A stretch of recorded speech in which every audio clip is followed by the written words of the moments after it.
ఎండాకాలం మంచిగా సలసల్లగా బీర్లు తాగుదామనుకున్న మందుబాబులకు సర్కార్ గరమయ్యే వార్త చెప్పిందుల్లా. మరి ఆపతి కాలంలో సర్కార్ని ఆదుకునే మందన్నలే మళ్ళా గట్టెక్కియాలని నిర్ణయం చేసినట్టున్నారు. మరి ఆ నిర్ణయం ఏందో, దాని వెనకాల ఉన్న మతలబేందో అరుచుకుందాం పాండి.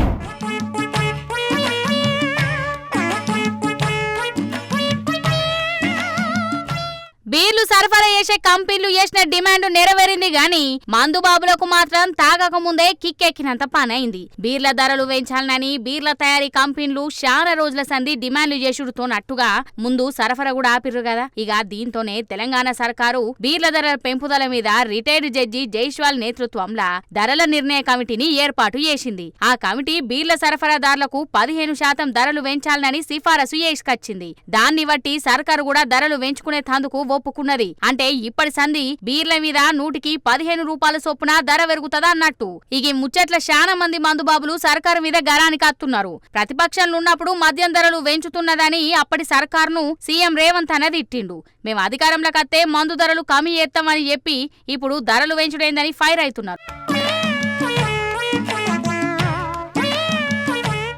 మా ట్యాక్స్ పేయర్స్ చేయంగానే సర్కారు సంక్షేమ పథకాలు అమలు చేయగలుగుతున్నది. మేము ఒక్కపారి మందు దాగమని స్ట్రైక్ ఎత్తిమంటే సర్కారు గల్లా పెట్టే ఖాళీ అయిపోతుందని అంటున్నారు. ఈగాటు ఏపీల సూతం మందు రేటు పెరిగింది.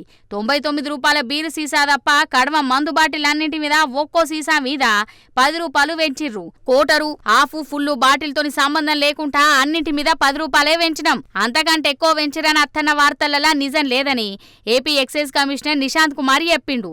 ఇక మందు ధరలు పెరిగే వరకు కొంత మందుబాబులు గరానికి అత్తారులా తక్కువ ధరకు నాణ్యమైన మద్యం అమ్ముతామని చెప్పి ఇప్పుడు ధరలు పెంచుడేందని కూటమి సర్కారు మీద కోపానికి అత్తున్నారు. చూడాలే మరి మందుబాబులు ధర ఎంత పెరిగినా మేం మాత్రం మా కార్యాలు ఖరాబైనా సర్కారును బతకనియనేకే దాగుతూనే ఉంటామంటారో లేకుంటే ధర పెరిగినందుకు తక్కువ తాగుతారో.